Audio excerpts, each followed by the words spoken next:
Titta vad viftar på hjulen. Fatta galopper är helt okomplicerad. Sen är det de där vägarna. Bra Emilia.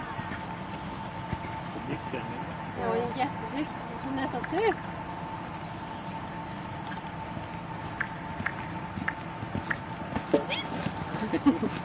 Och bestäm.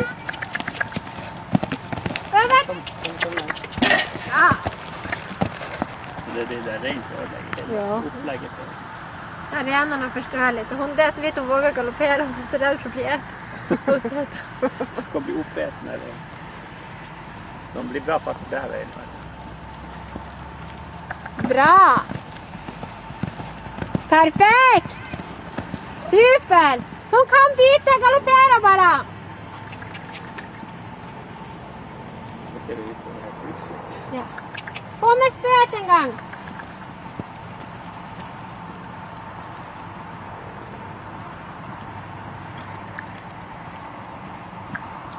Perfekt! Lite nära. Okej, jättebra ridit Emilia!